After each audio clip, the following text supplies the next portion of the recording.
Father God, how my life preserved, and that's not an assumption.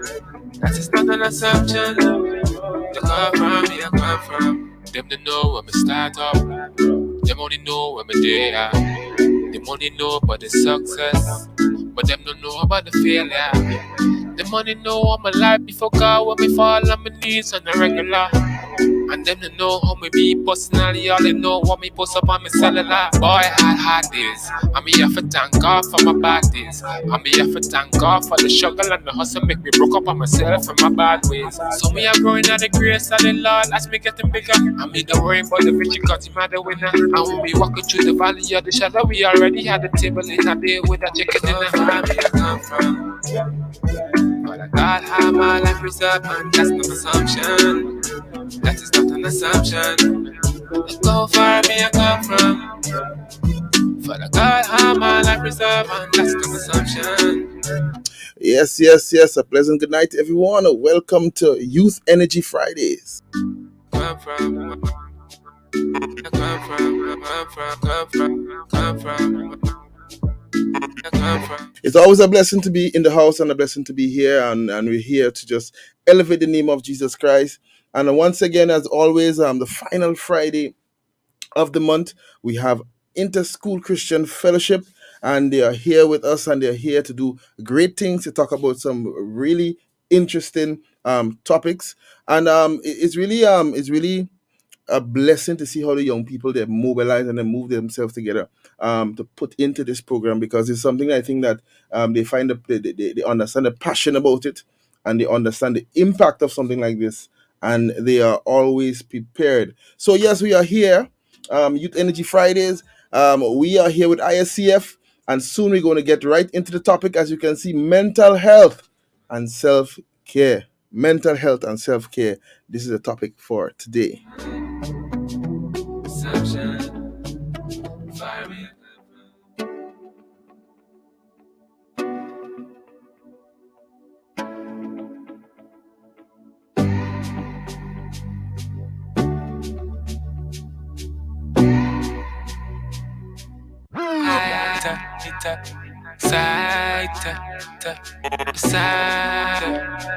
Yeah. Many people may not see the picture. They give up on the dream. We call them quitter. Try to speed up Uncle's plan. They want it quicker. But me stand firm. As it's written in the scripture. God know what's best for you. Your life, He favor you. Stand firm and see it true. You see it true. You see it true. All right. So as I said, we are here once again, Youth Energy Friday. We are here with ISCF, and they have some a very interesting topic for us today. We are talking about mental health, right? Mental health and self care. A lot has been happening lately. A lot has been happening in Grenada as it relates to mental health. We see changes in people. We see whether it be social media, whether it be peer pressure, whatever it is, there are a lot of struggles within our schools, within our young people, as it relates to mental health, and a lot of taboo are surrounding the topic as well. All right, so today's a perfect time for us to sit back and assess, where do we stand as relates to mental health? What is happening as relates to mental health within our schools? And who better to tell us about that than our own youngsters, our own youth, or young adults who are here to just discuss the topic. We also have a professional psychologist with us. Yes, and she would also chime in from a professional perspective as it relates to mental health. All right. So, without further ado, without any long extension, I want to bring up our well-rounded panelists, all right, to come up and just introduce themselves, and just, so you could kick off the topic for tonight. So let me see what's going on. First and foremost, I have a young man. Yeah, you have a young man in the midst, all right, and I love that, because we have a lot. Men go through a lot. I just want to hear the perspective, for from the young man's point of view. All right. So up first, Our group of panelists are well rounded panelists. We have a young man who's 15 years old, a Christian, from the Locust Street Berean Church. All right. He's active in youth ministries and media ministry at church. He's in Form 4, student of PBC, and current president of the PBC Choir. Everybody know the PBC Choir. All right. He's a swim captain of his house. He's also a patrol leader at the PBC Sea Scout troop. So the young man is well accomplished, and he's a leader in his own right.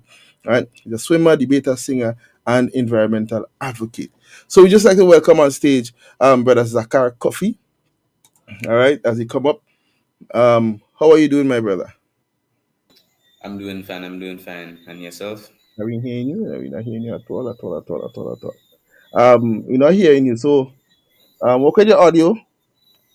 Work with your audio. Work with your audio, and let me see if you can while Zakar working on the audio, I would like to bring up another person to the forefront. At this time is a young lady.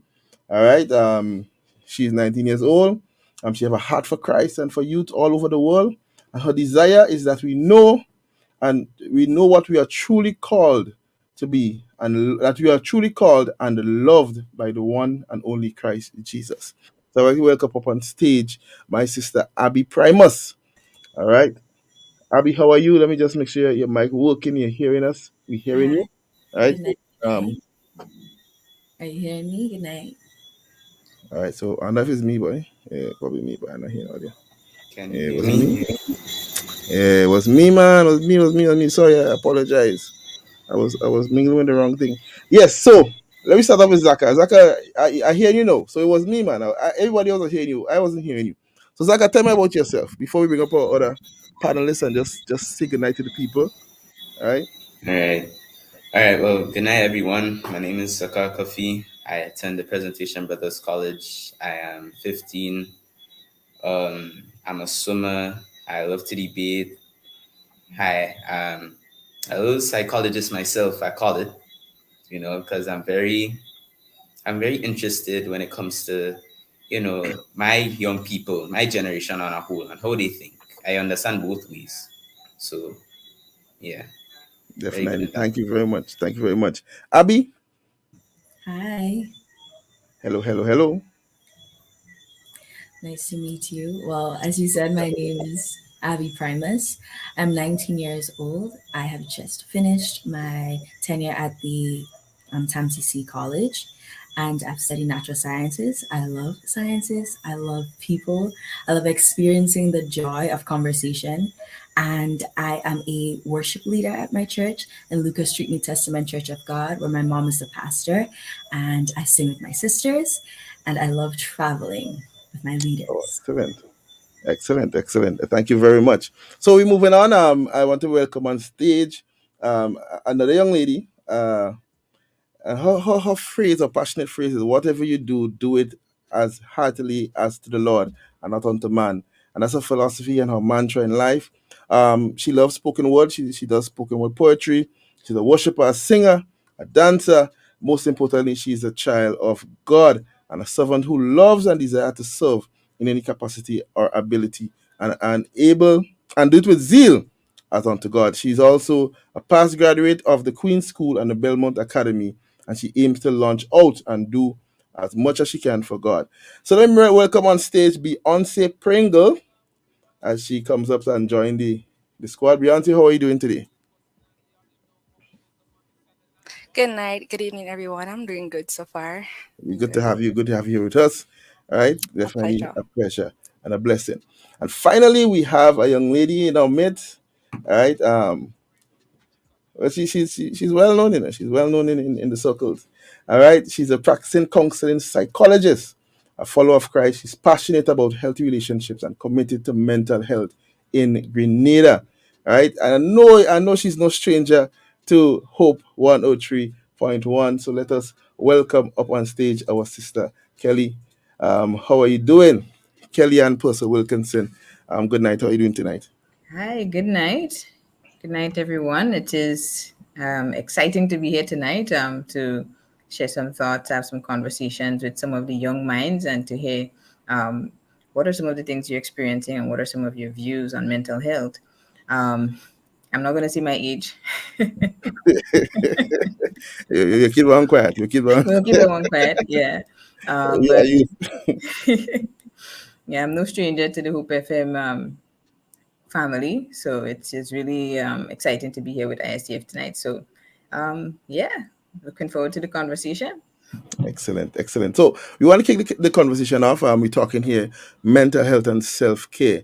Um, I want to just ask a broad question because a lot of times you just want to hear from the perspective of the youth, the perspective of those who are going through, and also from the professional perspective. What exactly are we talking about when we speak about mental health? I will let the gentleman start off because I mean, well, he's on top of my screen. So, so Zachary, tell us what do you think? In your words, few words as possible, but enough to explain yourself. What do you think we're talking about when we mention mental health? Well, mental health, I believe, has two aspects, I would call it. So when we're talking about mental health, that's a positive aspect, which means it's about how we think, feel, and how we express our emotions, right? A lot of us nowadays, we confuse mental health with mental illness, right? Mental illness would be stuff like depression and so on. All right, thank you very much, bro. And Abby, let me hear what you have to say on that same topic. Well, I would back up Zachar when he says it has to do with our mental well being. So, in terms of our thoughts, our emotions, and psychology, and everything, what we think about. So, along those lines, more of our cognitive aspect. All right, nice. Beyonce, I'll pass it on to you. I would say that mental health would refer to the well-being or the state of your mind. That's the Well well-being of the being. mind. Excellent, Yeah. excellent. Kellyanne? Yeah, I think everybody hit it on the head. Yeah, mental health, it's really talking about your cognitive and emotional well-being, generally your ability to function daily. And it's not an on and off switch. It's more like I like to think of it as being on a continuum. Yeah, so we can fall on different ranges on the continuum from time to time. But depending on how far on the end of the continuum you might be, then we might say you're moving more into the range of mental illness or disorders. So, yeah, you guys have hit it on the head. Mental health, we're talking about your general cognitive and emotional well being and your ability to function daily. All right, excellent. While you're there, Kellyanne, I just want to ask a question. Is it? I know you already make a distinction, but is mental health okay? When somebody is concerned about mental health, is it that there's a possibility that they're going crazy or they're um, off the hinge, or they need to go to the pink house, as we say? Someone Hmm. says they're battling with mental health. Well, we don't like to use the terms crazy and off the hinge. The reality is that at any point in time, any one of us, depending on what we're faced with, what we're dealing with, any one of us can struggle with our mental health. Right, Okay. right. But like I said, depending on how far along the continuum you've fallen, yeah, it Mhm. may require some more in-depth intervention. Right. Yeah. And we still wouldn't use the word crazy Yeah. or off the Off the hinge. hinge. Yeah, we would more Right, likely say that you're having some mental health difficulties, and mhm, that's where some more targeted interventions would be needed. right. So you're basically saying that there are some cultural norms that we need to change in terms of the way we address. Oh yeah, oh Yeah. yeah, All for right. sure, Let for me throw sure. this out to the let me throw this out to some of the young people. As students, as persons within the schools, I just wanted to give me this idea of what it is like in your school, right? In terms of what struggles have you been seeing with regards to mental health? Just from maybe talking to your friends, your own personal experience within the school. Do you think it's something that is happening within our schools amongst our young people?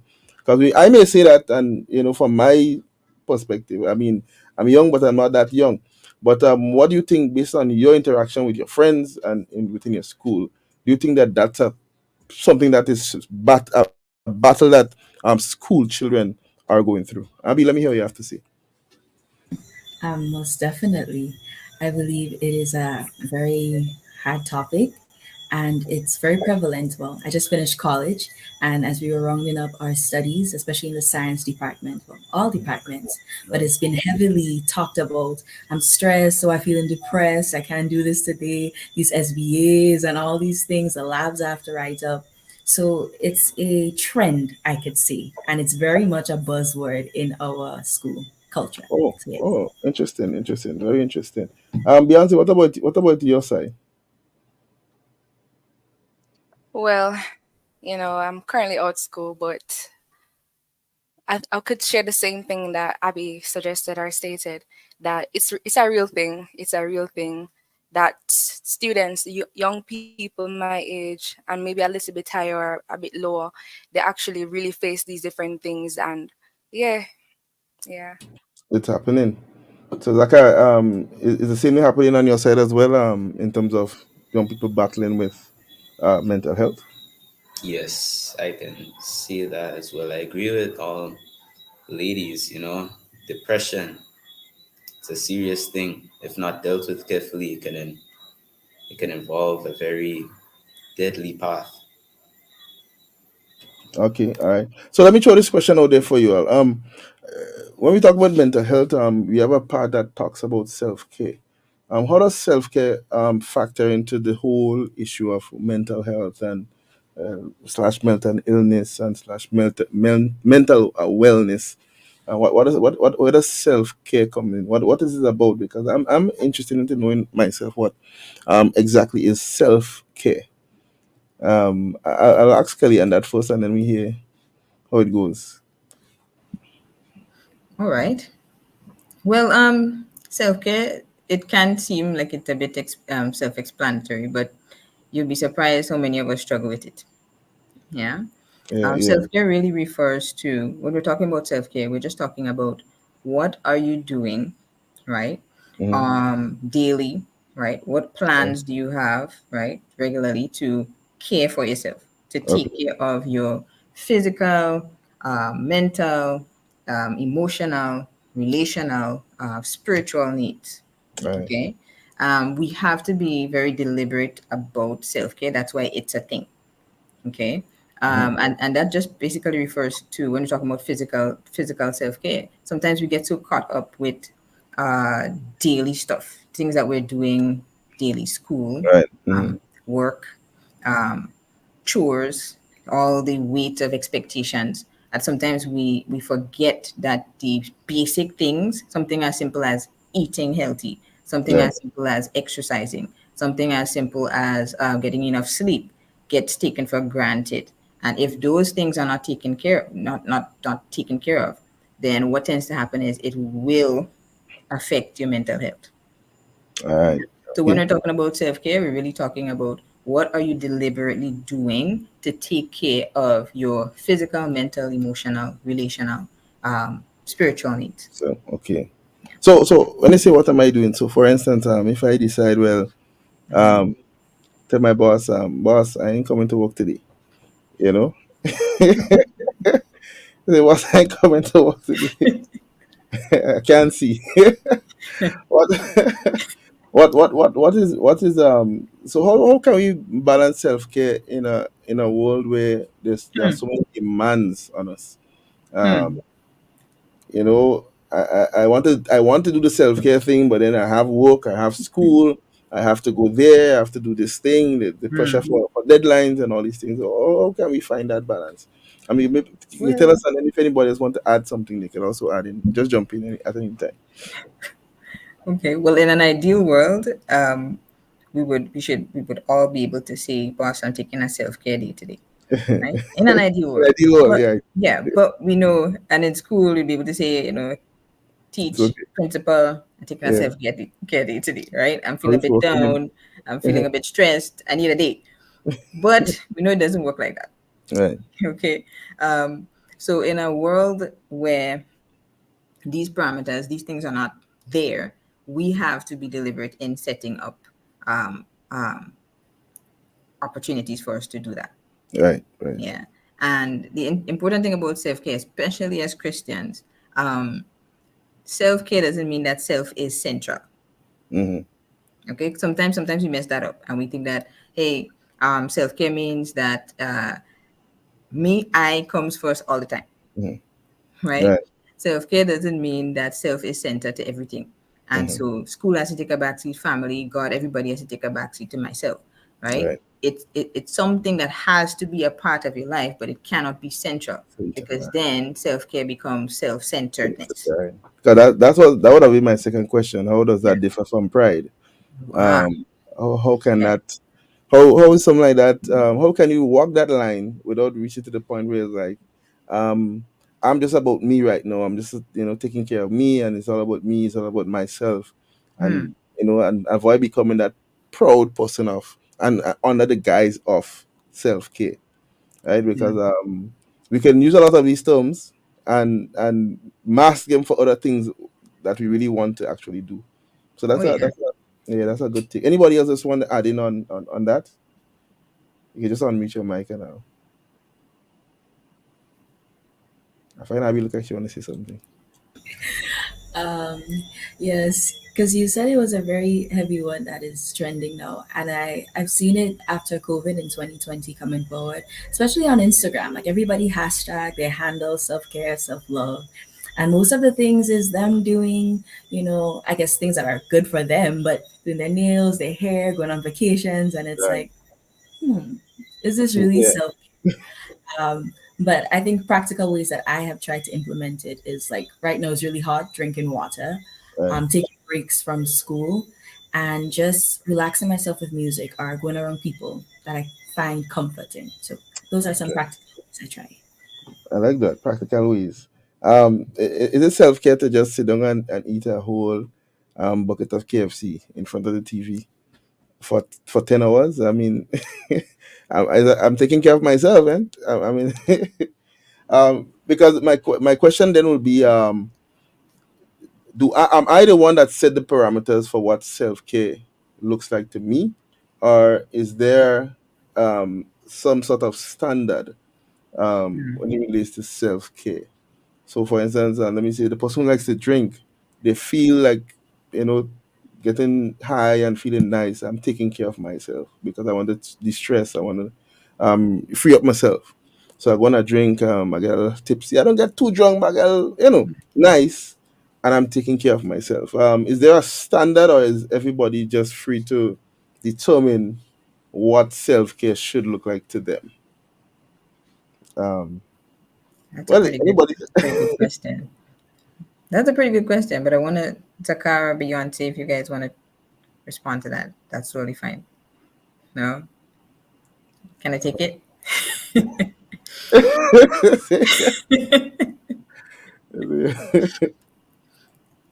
No? Okay. All Yeah, right. yeah, Kalyan. So I'll call back to them. I'll come back to them. Okay. I'll leave it on them suddenly. Hmm. Yeah, but that's a really good question. Especially Abby made a really interesting point that it is trending right now. Yeah, Um, particularly with more so your generation. This is mental health, and everybody's diagnosing themselves on TikTok and on YouTube and Instagram, and it's a thing, right? right. Yeah, You talk to young people, and they tell you what they have, right. right? Yeah, yeah, yeah, Right. It's a thing. But when we talk about self care, it's very important that point that you made. Where do the parameters come from? yeah. Right. Who determines what is self care? Um, so of course, whenever we're talking about something like psychology has so many schools of thoughts, and people pull from so many different um, therapeutic approaches that sometimes you hear different things, right? Somebody might tell you meditate, somebody might tell you yoga, somebody might tell you pray, somebody. So you have to be able to distinguish, okay? And that's why I said that self cannot be centered. Um, so, as believers, the question of how we do self care um, has to deal with who is center, who Right. or what is center to our lives. Hmm. And as Christians, God should be center, right? Yeah, definitely. Hmm. Right. So if God is center, then what we do to take care of our self needs, right, has to be aligned with what is acceptable, right, to God. Right. Hmm. Okay. So you may talk to certain persons and they would say, hey, getting a couple drinks in and getting drunk and forgetting all the stress of the day is a really good way of taking care of myself, of winding down at the end of the day, right? And someone else might tell you, well, I go and I line up my chakras and whatever, and Right. that's my self care, right? Yeah. But you have to know what is center in your life. What is the basis on which you build everything else that you do, right? So even in taking care of our psychological health, mental health, we have to keep God center. So if you talk to a nutritionist, they would tell you KFC is not adequate self care. Right. There are some things that are generally understood, Yeah, yeah, but some people bubble there, man. Yeah, but some right? people, There are yeah, some things that are generally understood. So mm, drugs, not self care. right, Uh, Excessive amount of fast food, not a balanced diet, that is not self care, right, right? yeah, Um, definitely, you love to watch movies, it relaxes you, that's great. But binge watching a TV show late into the night and then getting 2 hours sleep is definitely not self care. yeah, yeah. Right, Abby? Abby, I'm hitting on some points there. Yeah. So in response to your question, you have to think about what is center. What What is it? what is guiding your decisions? Yeah, right. I like that. I like that. Thanks for your response. So, Zaka, I'll lay hands on you suddenly. Um, if you want to add to that point, you can add. But I just want to add something on top of that. As it relates to well, self care. What are some of your methods or mode of practicing self care? Should I say? Well, my methods of practicing self care would firstly be, well, spiritual. There's a lot of aspects of self care, but I'll touch on spiritual. Spiritual being, you know, taking some time alone. If you need some Right, quality alone time to reflect on how was your day, what you can do to benefit your day, how you can improve your day from today to tomorrow. Things like that can, encourage your mental health and right, your self care. Secondly, I would say prayer, right? Thanking the Father up there for protecting us each and every day, right? That's a good thing, the right. spiritual, right? A second factor I would say is social. So, for example, having boundaries, certain boundaries in place can help you factorize and get through your day smoothly. Mhm. Then, always having a positive mind. Don't really think about the negative. Don't always, have a snap in your finger, in your head, and just go to negative. Always think positive. Positive thoughts are going to channel your brain into being, you know, positive in a sense. Right, right. And thirdly, for social friends, having good friends is, well, having good friends will encourage self care very well. So, yeah. Excellent. I love those points. I really love those points. Because and to get here this practical ways. I mean, because a lot of times we say self care, and then some people might take it the wrong way, and as somebody say, maybe paint your nails and posting it up and saying self love and so on and so forth. But somebody may be asking, what are some of the practical ways of doing this? I think Beyonce, was it Beyonce that gave us? No, Beyonce haven't given us your ways, or was it Ari that haven't given us her self care thoughts? Well, Beyonce, let me hear from you first, please.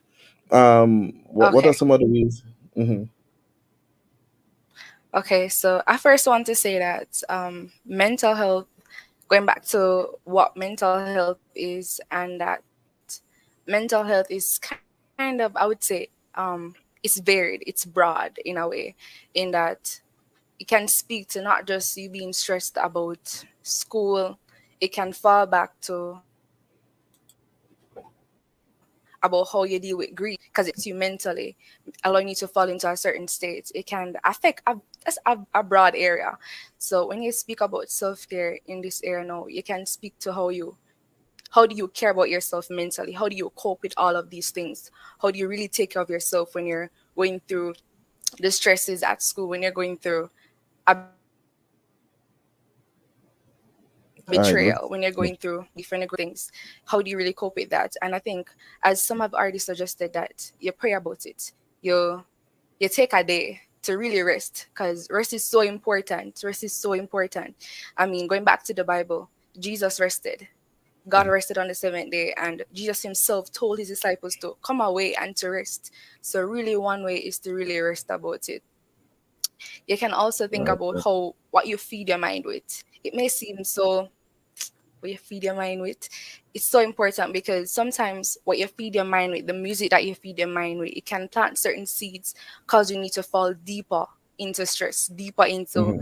into becoming depressed, becoming overwhelmed and burdened. So Right. when you really feed your mind with things that will build you up and allow you to have this certain foundation, you know, to say, hey, whenever taking care of yourself in that regard is to really remind yourself of what God says in his word, his promises, how to cope with all of that, to really lean on him, to trust on him. So that really comes into self-care, what you really, Excellent. feeding yourself with the word of God, what you feed your mind with. You meditate on not just positive things, but having the word of God as your foundation, because the Bible talks about the wise man that built his house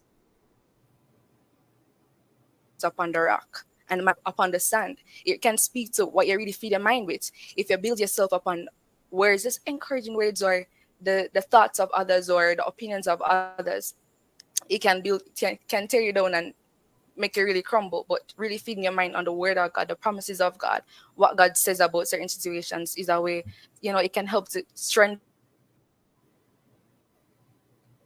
you. And I think that's one way of taking care of yourself and helping you to really alleviate whatever struggles you are going through mentally. So that's my take. All right, all right. Thanks, Beyonce. We kind of had a little breaking up here, but we definitely heard your heart and what you were saying. All right, I want to throw out a question, though. I think Abby, I think I wanted to tackle this one first. We know that we are currently in results coming up, right? Results are coming out, CX results, CAPE results, and so on. And it can be a very stressful time for persons because of a lot of expectations. Um, how how would you um, how would you advise young persons who may be feeling pressured, who may be feeling as if, mommy and daddy expect me to get 12 ones, 12 distinctions, and, they may not have gotten the results that they wanted. And they're at this point where they're feeling like if they have let down their parents, they're feeling, I mean, we know that there have been issues in the past where persons, after results come out, they feel suicidal and so on.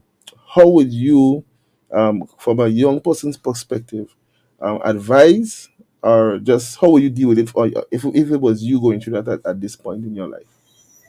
Yes, I could say Yeah, personally, I'm going I try through it. everyone on here day, so I got my CAPE results yesterday, and the first thing that came to mind while opening it was, Abby.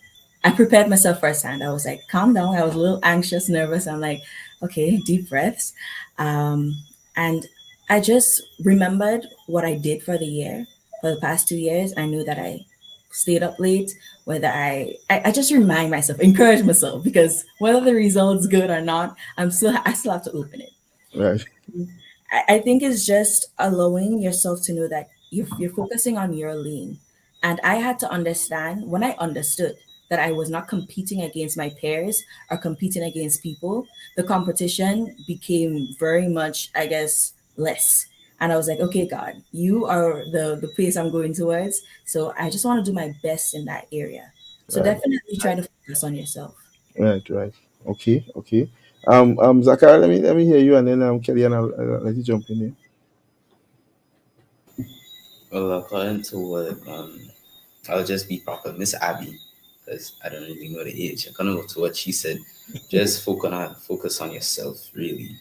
really and truly. So I agree with her. When you focus on yourself and you don't really compare yourself to anybody else, you can go far in life and you can improve on what you had as your downfall to uplift yourself. Well, All right. Thanks. Thank you. Focus on you. Killian, what do you say about that? How would if it was you going through that, or if you have to advise somebody who's going through it, how would you? What would you do? Well, first of all, I would say you guys are so brilliant. Um, there's an important point that you made in terms of focus on yourself, in the sense of don't compare yourself, right, to other people and what other people are doing and what other people are getting. You have to acknowledge, right, where you're at, what you're capable of, okay, what is within your control, right, and what is not, right, and results in your hand. There's nothing you can do at this point, Right. right? So this is something that is outside of your control, right? Right. Yeah. So what you can focus now on is what can I do next? If there's something I need to um, study upon, is there something I need to strengthen? Is there something I need to do again? What do I need to do to prepare my mind for that? In terms of, I guess I could speak from a perspective of someone who has gone through this multiple times in my life, because I'm older. Yeah, it is not the end. Okay, there is always another battle to fight, another exam to do, another level to go at.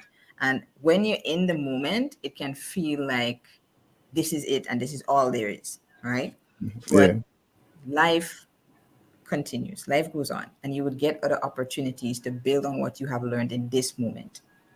Okay, so if I were to tell well, I was pretty chill back in the day, so I probably wouldn't have to tell myself anything. But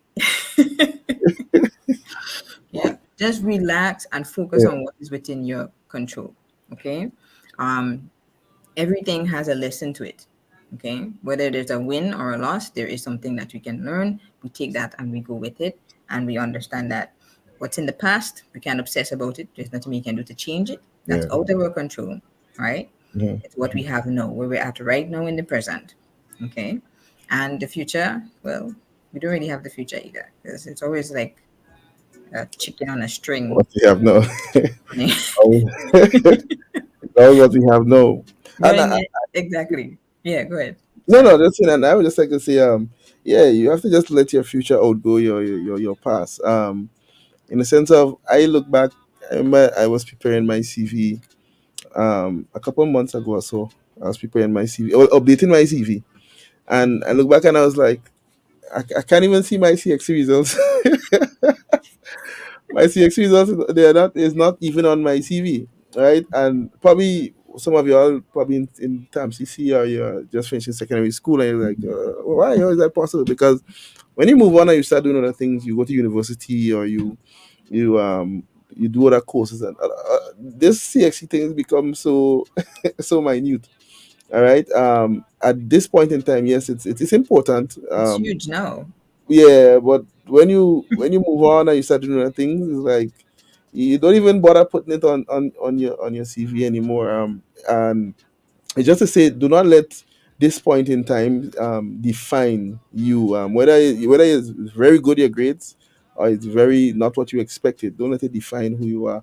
I was proud of me, look at 12 subjects, 9 1s, and then 2 3 years later, go on to something else. It didn't matter. And then 2 3 years later, you get something else, and that didn't matter. And I think at the end of the day, what matters is you understanding your purpose in God, understanding what God has set up for you, and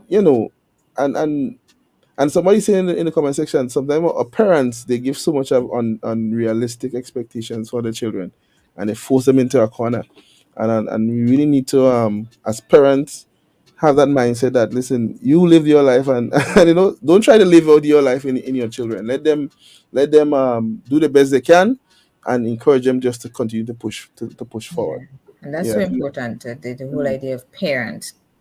Mm-hmm. Sometimes parents put too much pressure. Yeah. Yeah. So somebody from the comments says Shauna Thomas Coffee says Hmm. parents need to know CSEC results are not a requirement to get into heaven. I like that. I like that one. CSEC results are not a requirement to get into heaven. We need to foster holistic greatness with the mind and spirit. Oh, Yeah, yeah. yeah.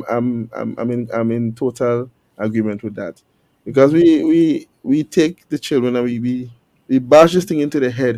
You had to get subjects. You had to get subjects. We force them even to take maybe to take more subjects than they even would have wanted to take, and then when things happen, now we come and, oh, how come you get this one? Because you're playing, because you're there. You did it. We even Hmm. tell them, you don't have to go to no church. I know parents that tell their children, don't go to church because you're studying for your exams and so on. Hmm. And then after exams done, they never come back because they get accustomed to not going. Oh, I yeah. just wanted to add in that there because, sometimes we as parents, we need to do better. We need to do Hmm. better. And the Yeah. danger with that too is sometimes you think you're actually helping them by helping them focus on the subjects and focus on attaining these figures. But while you're keeping them away from opportunities and experiences that is actually going to build the life skills that is actually going to help them be more resilient and be able to face some of the stuff that's coming. Yes, yes, yes. Yeah. Yes, Because exactly. it's more important for them to learn to fall and get back up than it is for them to know how to get a one. That's right. That's right. Right, And guys? Are they agree with me? Are and they there's so feeling much. it? Let me ask Beyonce, as we kind of have some questions that we want to touch before we still talking about self-care, we're still talking about mental health, and I just want to segue into the whole issue of social media, right? And its effects on our mental health, and it also affects on our ability to on how we do self-care. How critical do you think, from your perspective? I know you work with young people a lot. That whole idea of social media and the impact it have on the mental health of our young people. What a question. Right. Social media. Thinking about social media can be really negative and positive, in that social media can be used in a good way, affecting your mental health in terms of what you're scrolling and looking at, how often you'll be using social media. And I think it really boils back down to how you use social media, how long do you prolong in using social media. Yeah. Did I All answer it right. correctly? Mm-hmm. Or answer? Yeah. I didn't hear the last part. Sorry. Oh, we're just saying if I answered it. If yeah, Yeah, yeah, yeah, yeah. correctly. Oh, yeah, oh, Yeah. yeah. Of course. All right. Zachary, let me hear what your take on that. What's your perspective on the relationship between social media and mental health? Right, right. Social media technology. Right. Yeah. Well, according to Beyonce, I believe it has both positive and negative effects.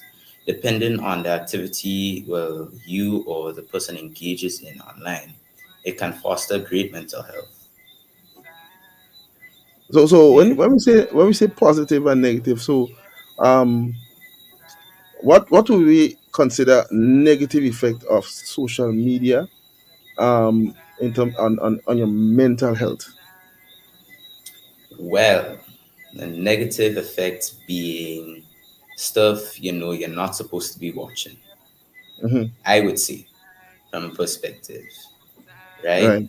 So I guess stuff like nudity and nudity, because we know how that aspect can have a very big impact on your mind Right. Right. psychologically. Hmm. And when watched too much, that can throw you off mentally. All right. So So, nudity. And anybody want to yeah. add that because we want to just kind of highlight some of the negatives. Abby, like, what do you what say you? What do you think are some of the negative effects of this whole idea of social media on the young people and their mental health, their self, the way they see themselves, the way they perceive the world, and so on.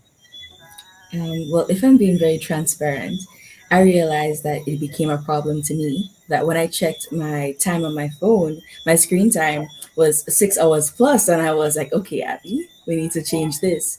Right. So, and it may not be solely on social media with school and everything else, but I think scrolling a lot, TikTok, Instagram, it not only numbs your thumbs but your mind. You Hmm. just on the app, like you just keep going, and you spend two Yeah. hours saying like where the time has gone.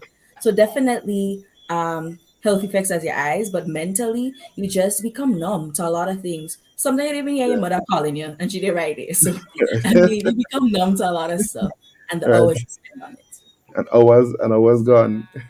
Kellyanne, what about you? Many people may not see it. Yeah. Oof, technology. It's a beautiful thing, eh? But Mhm. oh yeah, it can rob you. It has what I like to call the black hole. Yeah, yeah. You guys know about the black hole, right? You I see start what watching you one thing, I just gone right. and next thing Yeah, you know, you watch like five or six. that's like TikTok. TikTok. And when the first time I downloaded TikTok, after 5 minutes uninstall it. I say that this thing will make me No, go on, go on. it's wasting time. It's taking too Yeah, much of your time, yeah, and the time wasting is a huge thing. It's one component. It's a major component. Um, uh, but it's an important component because the time mhm, that you could be using doing other things that's actually going to help reduce some of the stress, and so that you're going to experience it in the black hole, right? So it right. just sucks up everything.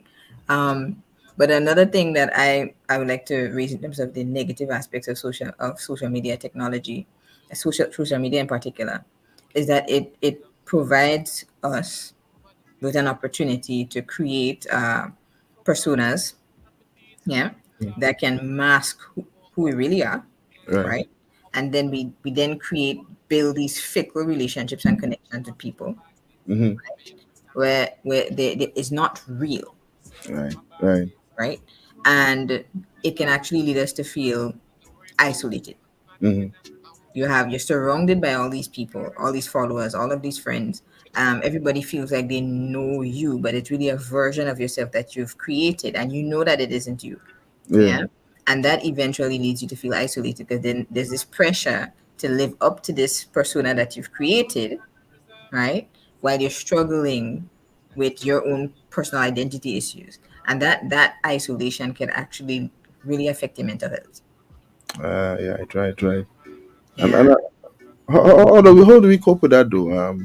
Because we know we have with social media there is that unspoken law that you have to give your best. You put up your best picture, you put up your best moment. You see some people that they hold up the phone and they have to turn their head 50 different angles before they take a shot.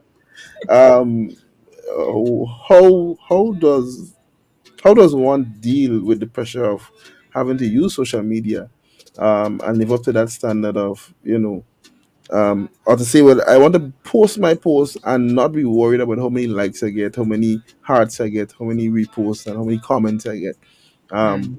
how does one reach to that point where they say, you know what, I just posted because I'm posting, and you know, you know what I mean? That's a hard point to get to. You know what I mean? If I post and then nobody in say nothing, it's alright. I posted for me. Because at the end of the day, we have to interact with social media at some point, right? We may Hmm. not necessarily we have to, but we will. And we want to be at a point where we can say, you know what, um, I've learned how to use this without being so attached to it that it becomes part of me, or I've developed a persona. So especially the introverts. Social media is some of the introverts' best dream because they get to express themselves without having to actually contact or speak to people. So how do they manage all of this with and still talking about mental health, and even including the self care into everything like that? I know it's a kind of loaded question, but I hope you all understand I'm really curious Mhm. to hear from the young people. Yeah. So let's see. Who have it? Zaka, I'm I really hear curious that to one. hear how they would answer that. Can you repeat the question, please? What? Yeah. Like I was, all right. So I was saying, we know we have to interact with social media, right? Um, and we know that us as human beings, the social condition and the social engineering of the whole social media gets to us some way or the other, right? But how do we balance it off to the point where we can post, we can interact, but without getting engulfed to the point where, you post something and you don't, your worry is not how much likes, how much comments, how much interaction. That's what you call it, right? You get with your post, but you just post it for posting its sake, because you just want to leave it out there to the world. How do we cope with that balance without it affecting our mental health, affecting our self-esteem and our self-image and so on? All right. We can cope by, firstly, I would say, finding a hobby. Social media cannot be the only thing on your agenda throughout your whole life, right? Right. You should Hmm. find something like going on nature walks that would distract time, bird watching, swimming. Finding a new hobby is one of the best ways, in my opinion, that we can Right. cope with that. Right. Right. Right. So get something to do with yourself other than sit down in your phone, and then don't go in nature and then sit down with the phone in your.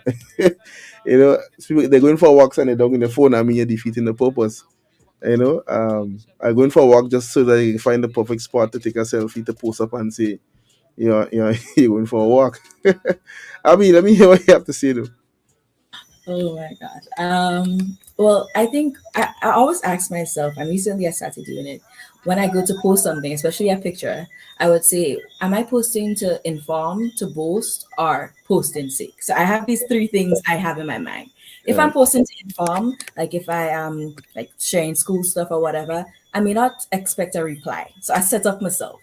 If I'm posting, I guess it should not be to boast in any way. But you go on a vacation, you post it up. I would limit myself to the people that I know would respond. So I won't have unexpected, like the expectations that I should say. Yeah. Yeah. My replies, who would like it, hearted. Once I wanted to take out people hearting my thing because I'm like, it too much anxiety.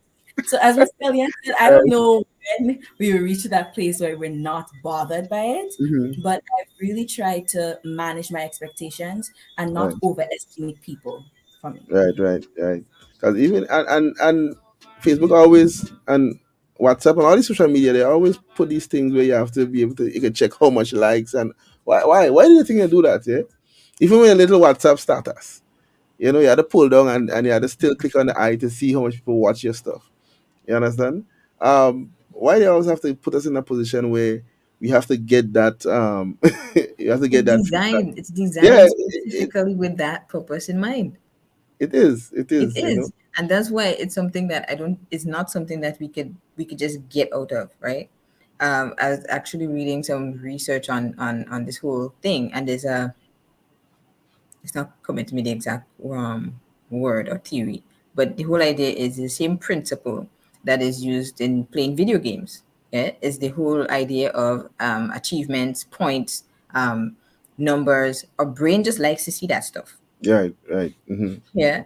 Yeah, it gives us that Dopamine, rush of dopamine. Yeah, it's like dopamine hit. Yeah, we like to see that stuff. So it's just like when you're playing video games and you're collecting the coins and yeah, yeah. you're going from one level to the next. It's the same principle that they apply to social media Mhm. to make us want to use it. Right, right. Because Yeah. the more we use it, the more they They get their gain. money. Right? So it's designed that way. And Yeah, it's designed understanding how our brain works. yeah, yeah. So Somebody, I think it was Ella, was saying that social media has much more negative effects than positive. right. Um, so why do we continue to use it though? If we have the understanding that it has more negative effects than positive. To say the Um, least.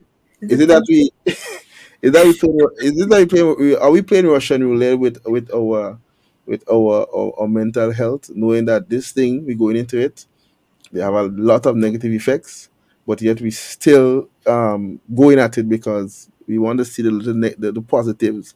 Because I mean, right now we're streaming, everybody's in a different everybody. location, right? I think everybody could have fit into this small studio here, but everybody's in a different location, at different places. Um, I believe Beyonce is not in Grenada at this point in time. Beyonce, am I right? Beyonce, you have some technical issues. But what I was trying to say is that technology, social media made this thing possible. All right. So we have to know that there are good things about it. But then of course the negatives they're there. So we have to learn to manage ourselves and maneuver with it. I want to call on Beyonce, but I think she has some connectivity. All right, she's back.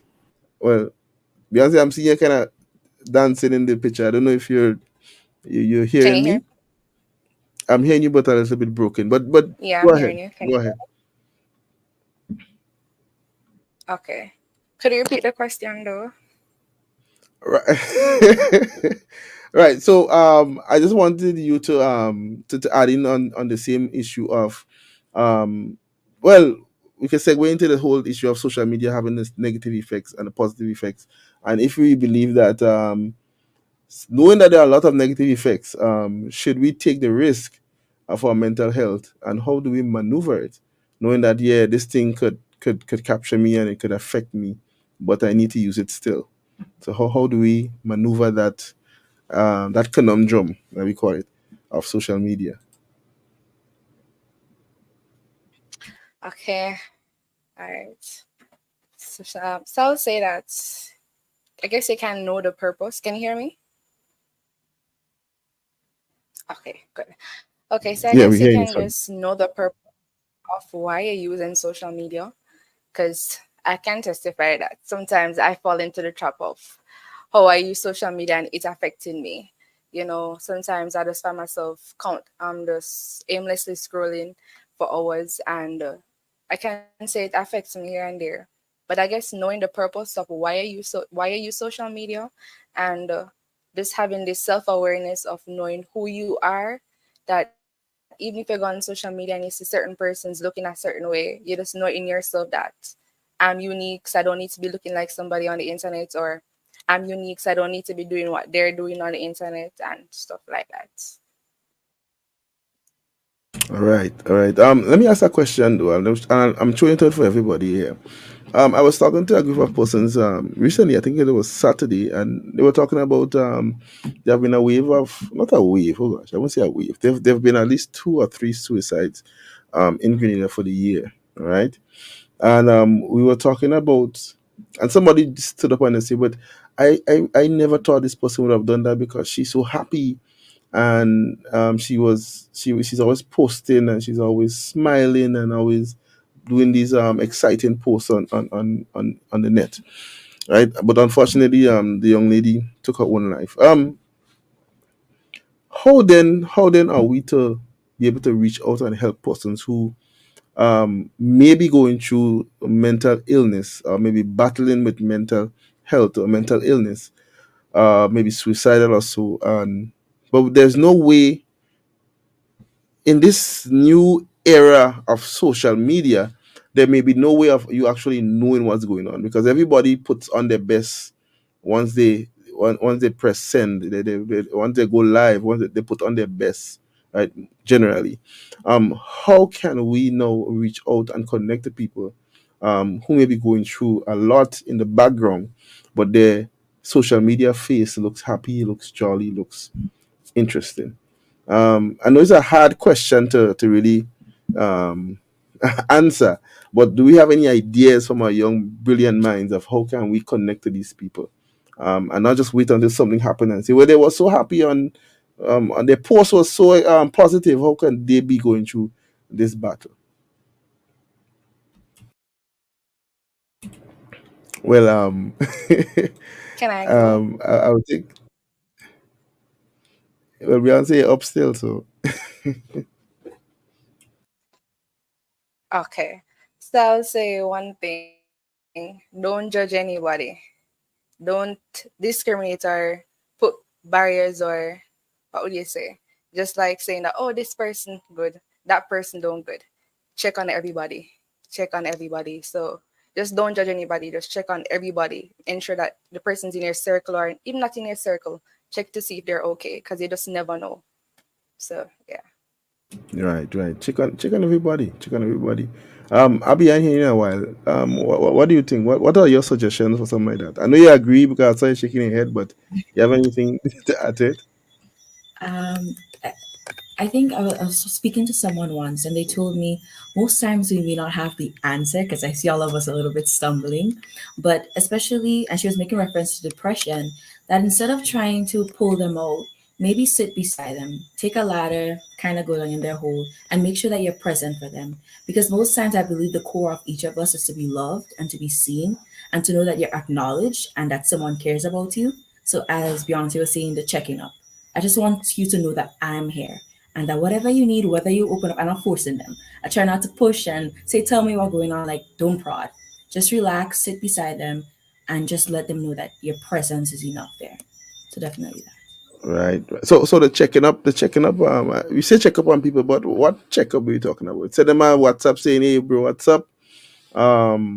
Is it because if you have a social media approach, you may just get a social media response. So is it that, or is it something more personal, face to face? Well, I think because I would say I would check up more on my friends who are very personal. Either I give them a call or a detailed little paragraph like, "Hey girl, how you doing?" And don't tell me you're doing good. Cliche. Mhm. Explain. I be frank with them because I know them. But for the approach for somebody that I don't know, I think it's for me to warm up to them and just make them know that I could be their friend by first being a friend to them. So letting them know that they could trust me, not to deceive them, but to actually have real conversations. Really? All right. Okay. Right. Kellyanne, let me hear what you have to say on that one. Yeah, that's a pretty good point. I think it really comes back down to the whole thing we're talking about. And Zakara made an important point there. You have to have a life outside of social media. Right. Okay. You have to make friends outside of social media. Okay. Because when it comes to depression doesn't always look the way we expect it to look, Right. down and sad in public. But the Hmm. people who are closest to someone who is struggling with depression, you would notice things. Right. Hmm. You would notice it, certain signs. Yeah. So, in terms of being able to support persons who may be struggling with depression, my first thing for you to tell you right now is the shallow friendships that you have on social media is not enough. Right. Hmm. Okay, you need to go out there and you need to make real friends. Right. You need to find real support systems, That's and right. and and real support systems can be found in not just meet somebody on the street and say, "Hey, I need a friend," but real support systems can also be found in churches, in communities, yeah, where people can get to know you and they begin to say, "Okay, this is off. This is different. This is not you." Right. Right? What's going on? And the whole social media response, social media approach, and social media response as well. Um, some of the signs that you would notice, right? You can't Right. pick it up from a text. Hmm. Yeah. Right. Right. So relationships are important. Relationships that are deeper than the superficial ones we make through likes and hearts and laughy faces. Right? Yeah. And so you're able to notice the signs that Mhm. something is happening in this person's life. They're not the way they used to be. To They're be. Right. laughing, but something behind the eyes, because I know my friend. Yeah. Yeah. Yeah. Because I was somebody, well, I mean, we all have done it before. I was somebody with a serious face, put a whole six laughing emoji in a conversation, you Mm-hmm. know. And sometimes we see that and we're like, hey, the person enjoy my laugh, man. But they roll in the eyes and they're sending smiley faces, they're laughing or they're sending roll eyes. So that's why I asked, sometimes we interact on social media, but what we get is a social media response and not really, and we're not able to really pick up on a lot of things that we may be able to pick up on if we're in a face to face, open, interacting, um, engagement with the person. Mm-hmm. You can continue. Yeah. So it's important to we have to know what we're looking for, and we have to know the people that we're supporting. The best way to really fight this whole suicide um, issue is through connections. Connections. Yeah. Yeah, and Abby made a really good point. I love that idea of the ladder, right? Mm-hmm. And Yeah. checking in, Checking in.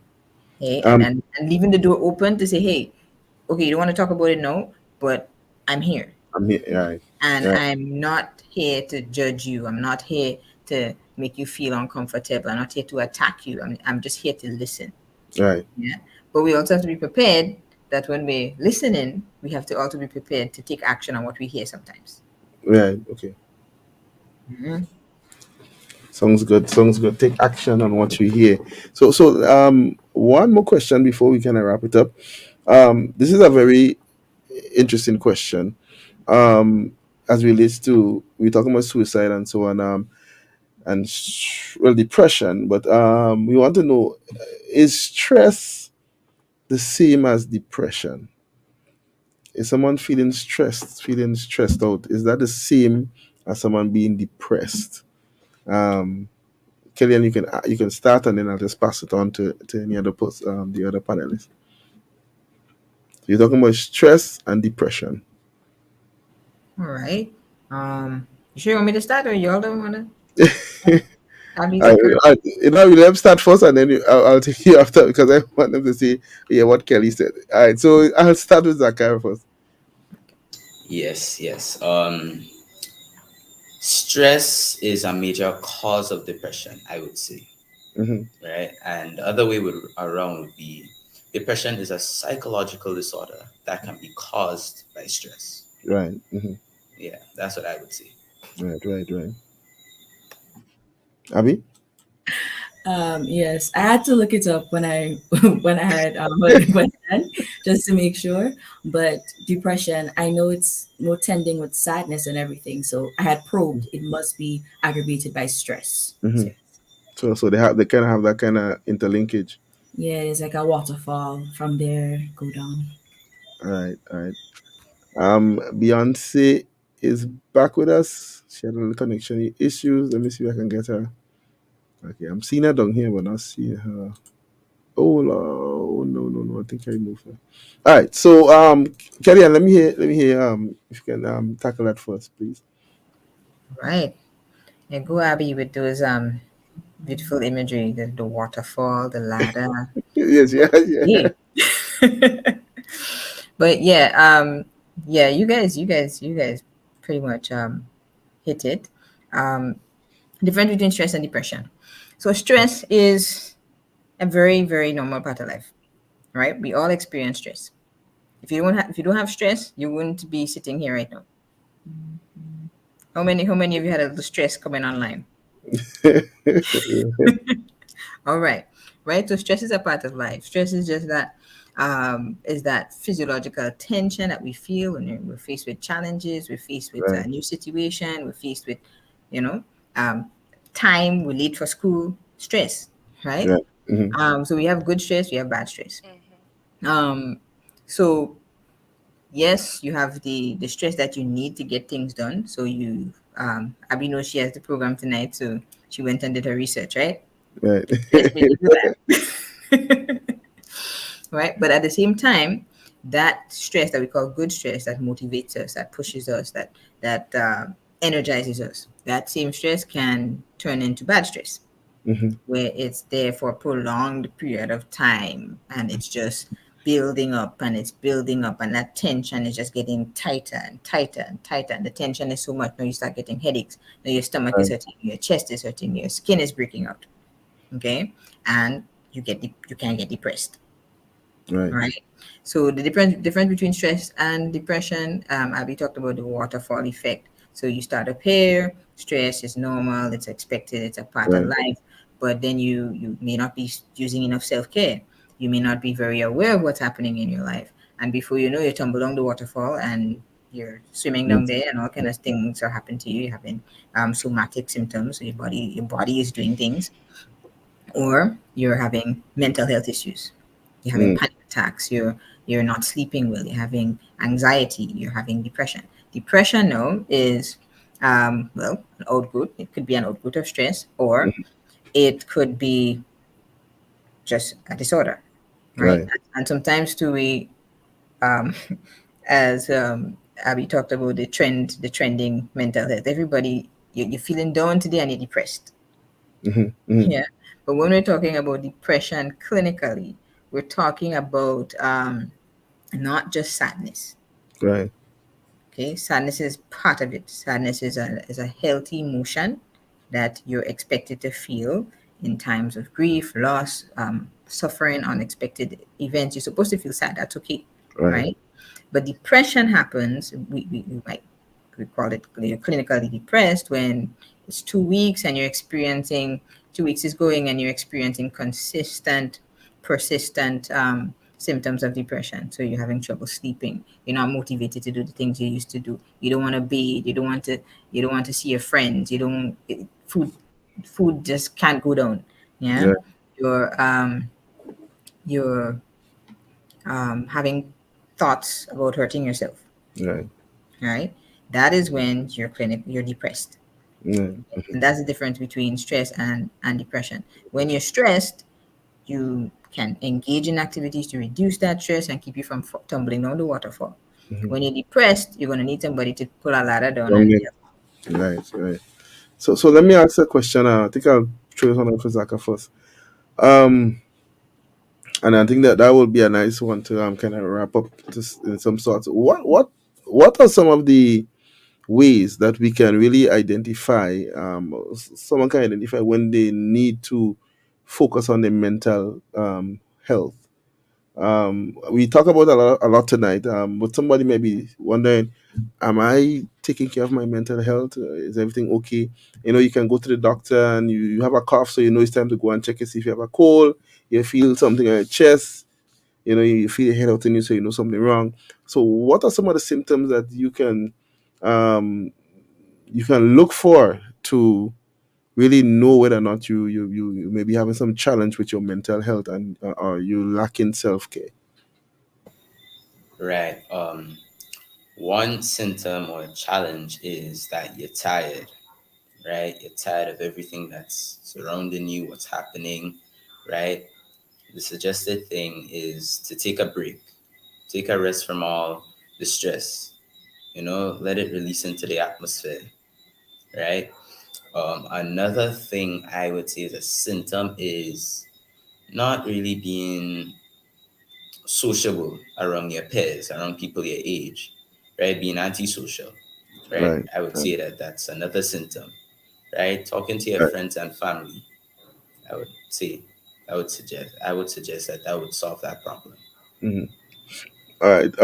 Abby, let me hear you. What do you think? So somebody's probably, because y'all are the experts, right? Y'all know, but not everybody may know. Oh, boy, I think I might be suffering some mental health issues.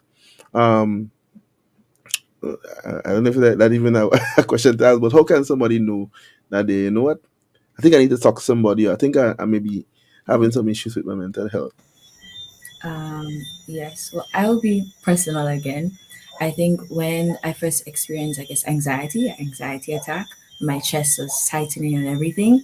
I knew it was time to tell someone Right. when it was happening a lot during exams. So Right. I called my mom and I'm like, Mom, my chest has been hurting me for like 2 or 3 days now. And it's just not stopping. Every time I breathe, it kind of hurts.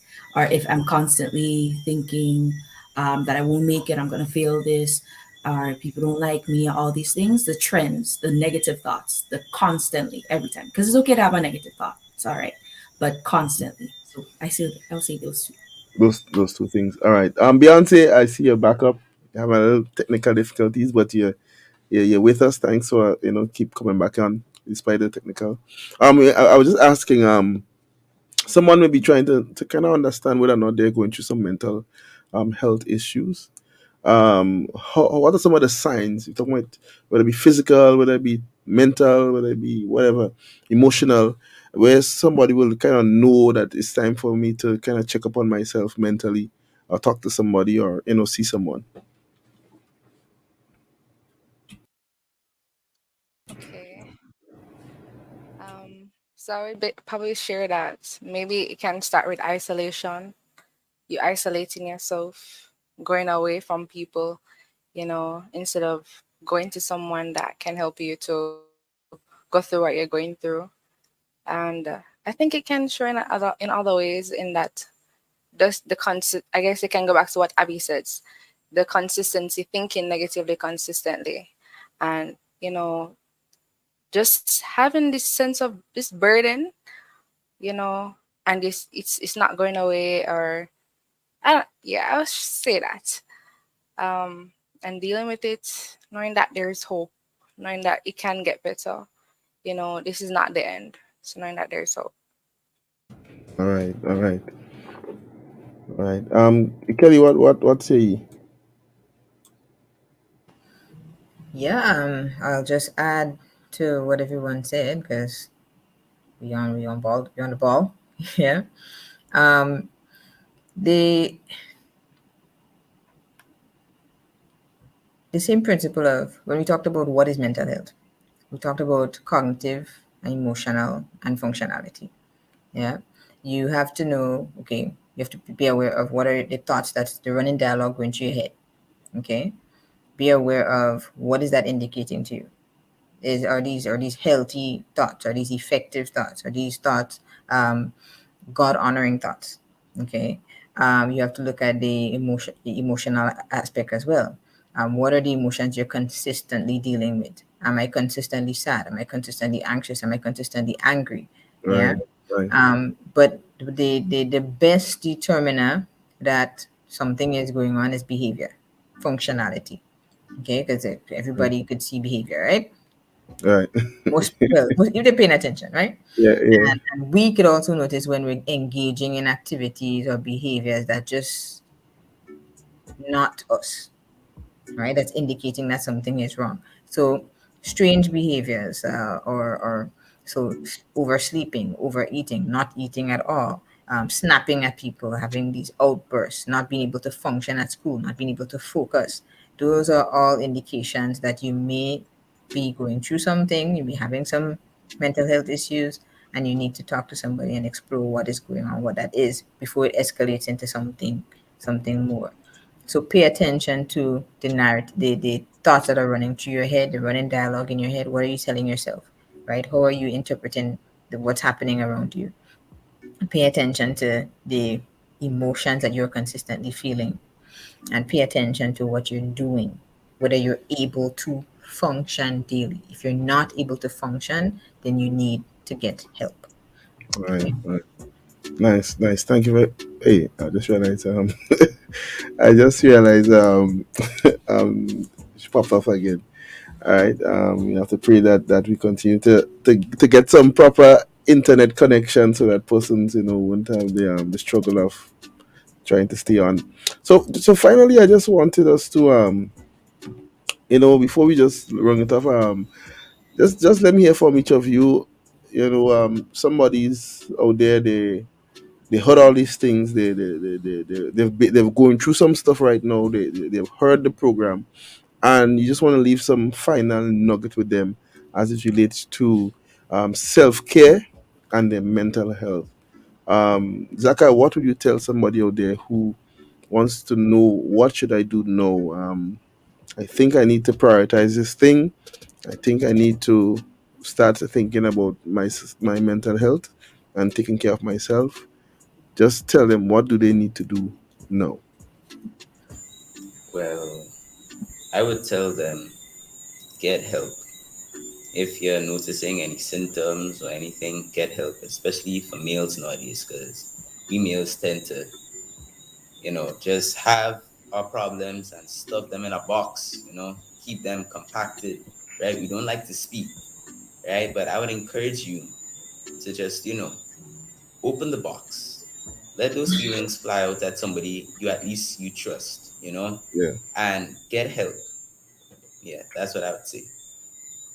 All right. All right. Thanks. Abby? Well, I just want to remind us that we're not alone because we have this whole program to know that we're not isolated in our problem. Our problem is now shared. Zakar, myself, even Beyonce, we face all these things. So know that your problem is shared. It's a problem that is half now. So just continue to not feel alone in the struggle, and that we are here for you guys. Or we are Yeah, here. yeah, nice. I love that. Beyonce has had some struggles with us tonight with the connection. In the past, she's been consistent, so I guess it's just I don't know if the DDC they're using there or whoever they're using up there, but it ain't working out tonight for her. But Kelly, Kelly, let's hear what your last words are in terms of what would you say to someone who's going through that issue. Find support and community. Okay. Um, get help. Yes. Okay. And there are things in place to help you. Yeah, Mm, there are persons in your church, older people who are gifted in encouraging and supporting. Find those people that you can trust. There are family members who are trustworthy, who are there for you. Find those people, identify them, know. Okay. Um, in the schools here in Grenada, most of the schools here in Grenada have guidance counselors. right. Right? Yeah. So if you are dealing with some issues, it's affecting your ability to function at school, it's affecting your ability to function at home, um, reach out to the services that are made available for you and talk to the professionals. Okay. There are counselors all over the place. Well, we could do more, but Yeah, yeah, but we have but you know you have so yeah, but there are persons who are trained to deal with these issues. So reach out, tell somebody, even if you don't know how to get to that person, ask a question. Don't stay and struggle. Get community. Join ISCF in your school. Get support. Make a friend outside of social media.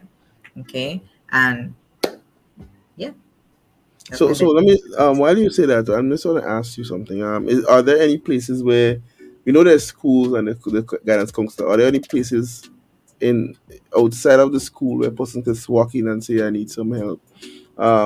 They might here go to a psychologist. I didn't want to say psychiatrist. They might here go to a psychologist and then they say, "Oh, I don't have money for that boy. That look like a big money kind of thing." Is there Mhm, any place that is available where a person can come in and just kind of get an initial just conversation to kind of mhm. just Well, see what yes, there is. So, other than the guidance counselors that the students have access to, the private clinicians that, you can get access to. The Ministry of Social Development also has trained counselors. I'm one of them, okay, who provide services for persons who need that kind of support. okay, Right. So, yes, you can call, you can walk in, and we would see how we can help you as best as we can. So there are resources. Yeah, there are social workers and all of these persons who are in the helping profession who are hmm. available to help. Oh, excellent, excellent. Well, I was hoping that Beyonce would have popped back in as she came out and she went back. Hopefully by the time I'm finished, she'll be back so she can give her last word. I just want to say thanks to everybody who participated. This was a lovely a group of panelists, well versed and well understanding of the topics. Um, I think y'all way to open up your own private practice. Y'all should just come together, all four of you, and just form, I don't know, Kelly, Abby, Zakar, Health and Wellness Center. All right, but thank you for coming out and coming on and sharing. I think this is very important. Mental health is something that we have to remove the taboo. All right, we have to remove the taboo on it in Grenada. Remove the stigma of mental health being tied to being crazy, and really, and I think the key word that was footnoted tonight is make real connections. Find people, make real connections. Clicking add friend on a screen doesn't mean you actually get a friend. All right, it just means you just click a button and somebody just in your business. But make some real connections with persons, and I think that will help a lot.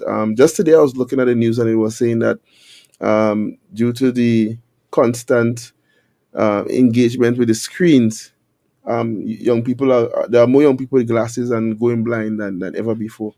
And so pull away from the screen and call some. Don't take your phone, call someone and say let's meet up, and have a nice conversation, and look into your eyeball and see, test your spirit, as you say. Look into the eyes and test the spirit, man. All right. So I just want to say thanks. I see Beyonce could not have make it to come back on, but we want to thank you, Beyonce. You may be listening. Thank you for coming out.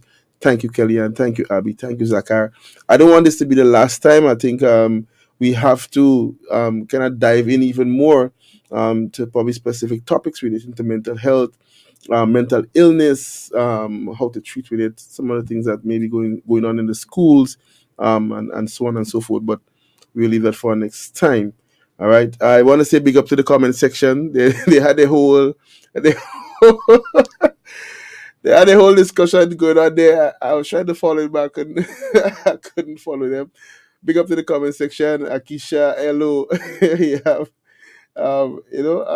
I see y'all doing your thing in the corner there. My Charles, we have Kamaria, we have Shauna Thomas Coffee. Big up to all of you, Kamaria, and for coming on and so on. I see Donry was on as well, is on as well, just on Shireen and the works. All right. So before we go, I was looking for one of my brother Elo's spoken word. Brother Elo, I don't know if this is one of the ones that I could play, but I'm still playing it. All right. My brother Elo have some nice spoken words. I just want to play one of those before we go. Anybody have any other thing you want to say that we probably didn't ask or we didn't mention before we go? I don't want to leave it where persons have probably something they want to say and the question wasn't asked. So before we go, any of our panelists, I just feel like I just want to give you that opportunity just in case you. I see Abby. I see you, man. I see Abby. Abby, looking like you got something to see. No, I grew up with social reaction, so I would custom laughing. I like laughing. So, Oh, okay. So, I was reading it wrong. All right. All right. So let's just take in this one by Elo, and then and then we'll just lock it off for the night. I feel unworthy. Maybe the things that I did that day that are too messed up for me to even say got the better of me again, and I feel too guilty. Because all that's left are the worst parts of me, and there's no way that I could ever give you that now. You probably turn your face and look the other way. I know that's what I would do. Sometimes I feel too heavy. Maybe the weight of my sin and all the drama and turmoil that I got going on within the inside of me started weighing me down a bit. But them parts that I don't want nobody to ever see. Them skeletons, and I'm trying to make sure it stay dead. So I throw them in a bag and tie it up with some rope and toss it in the corner and put up a sign saying don't open. But somehow these dried up bones pulled an Ezekiel in me, and not in a good way. They took on new life, resurrected and resurfaced, and now these ropes that I've used to tie them down become chains that they used to tie me up. Hands and feet bound to 10-ton rocks, so I can't lift my hands to you, cause this is as far as they could go. Sometimes I feel unholy in every sense of that word. You want me to separate from my flesh, I know. But every time I try, it seems as if I separate from my friends and my family and your ways and your plan and everything else but my flesh. I indulge it, and the more I do, the more its stomach bulges, but it never stops wanting. And I keep on feeding it until there's nothing left for me to give it that belongs to me. So I end up giving it what belongs to you, and now I find myself waiting at its feet instead of worshiping at your feet. I find myself nesting in its nest instead of resting in your rest. I find myself feeding its fat instead of following your path. I find myself whistling to its noise instead of listening to your voice. I find myself losing parts of myself by the minute. I am too on hold to ever be whole. And sometimes I feel broke, and I don't mean my pockets full of chips and cracks and shards of glass with one too many holes, unable to hold anything inside me. So it makes perfect sense why it feels like you've stopped pouring out yourself into me. I probably won't even be able to hold it even if I try. There was a couple of things in me that I was trying to hide, but it seems like everything that I was keeping inside started seeping through the cracks, started dripping from the gaps, started peeping through the mask, started burning out like gas, started showing up everywhere. And now I'm worried that people will finally start seeing me for the mess that I am. But it's like nobody saw me in the middle of the mess. Or me when I was sinking in the sea of loneliness. Or me when I was faking trying to hide my brokenness. Or me when all the issues in my life were made me stress. Or me when I was weary and was all burnt out. Or me when I was about to go and take a wrong route. Or me a bit of nights when I would cry my eyes out. Well, it was like nobody knew about my drought that I had in my soul. And I was super bad in my soul. I had enough of Christians on the whole. Had a lack in my soul. The depression took the grab of my soul. And ain't no way I'll make it out this hole. It tightened up its grip, and here for years I dealt with that. I wanted to be free, but it just kept me in this trap. I wish someone could see what I was carrying on my back. But it's like nobody cared when I was going through that crap for it. So I thought, because underneath all them fake smiles and the yeah I'm fine and the lie upon lie upon lie upon lie, and the cycle of depression that I kept finding myself in over and over and over and over. And you get the point, underneath all of that, Jesus saw me and he cared and he showed me and he was there, and that he loves me, that he wants me, that he's here to take away the things that haunt me, that he's here to take away all of my hurt. That he got the blood that could wash away my dirt, and that he got the power to pick me up when I slip. Well, that's the same power that made depression lose its grip. And that's the same power that picked me up when I was down. And that's the same power that turned my back with life around. And that's the same power that put my feet up on the ground. And that's the same power that saved me before I almost drowned. And that's the same power that took me from the married place. And that's the same power that put me on the right stage. And that's the same power that keep me going day by day. And that's the same power that fix my problems when I pray. And that's the same power that came and filled me in my trial.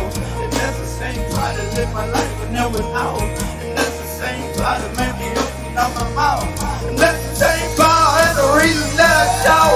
Thank you, Jesus. Yeah, yeah, yeah. Thank you, Jesus. Yeah, yeah, yeah. Thank you, Jesus. Yeah, yeah, yeah. Thank you, Jesus. Yeah, yeah, yeah, yeah. Thank you, Jesus.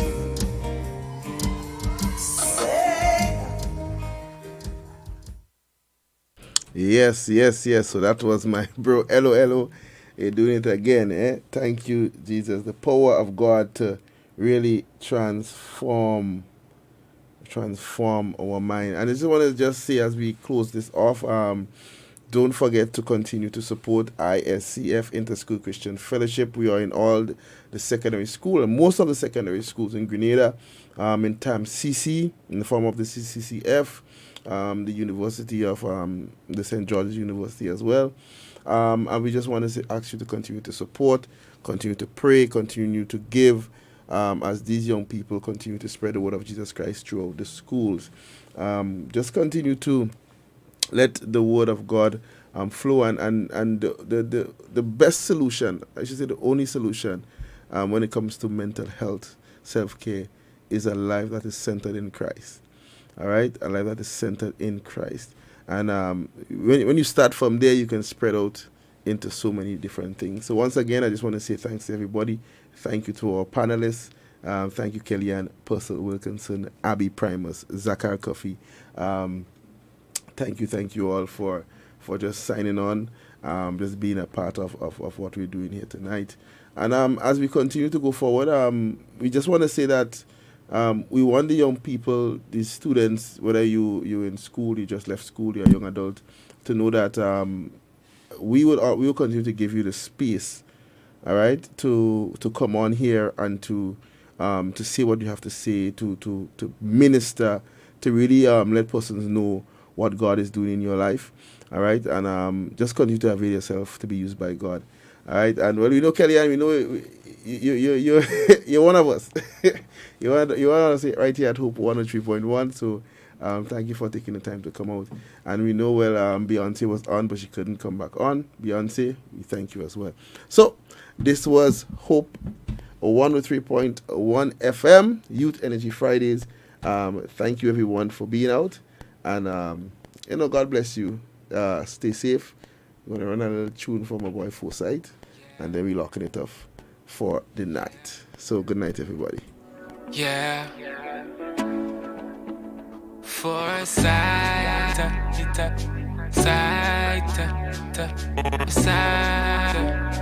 yeah.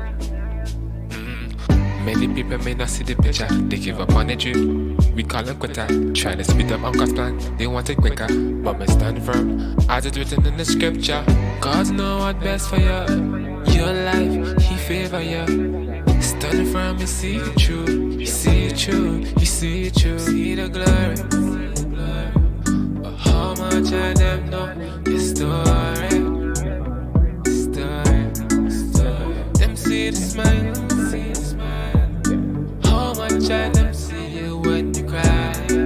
See you when you cry. Look how far me I come from. Father God have my life preserved, and that's not assumption. That is not an assumption. Look how far me I come from. Father God have my life preserved, and that's not an assumption. That is not an assumption. Look how far me I come from. Them to know when me start up. Them only know when me there. Them only know about the success, but them don't know about the failure. Them only know all my life before God when me fall on my knees on a regular. And them don't know how me be personally. All they know what me post up on my cellular. Boy, I had hard days. I'm here for thank God for my bad days. I'm here for thank God for the struggle and the hustle make me broke up on myself and my bad ways. So me I'm growing out the grace of the Lord as me getting bigger. I mean don't worry about the victory cause Him are the winner. And when we walking through the valley of the shadow, we already had the table in a day with a chicken in the hand. Me I come from. Father God have my life preserved, and that's not assumption. That is not an assumption. Look how far me I come from. Father God have my life preserved, and that's not an assumption. That is not an assumption. Look how far me I come from. Come from. I come from. Come from. Come from. Come from. I come from.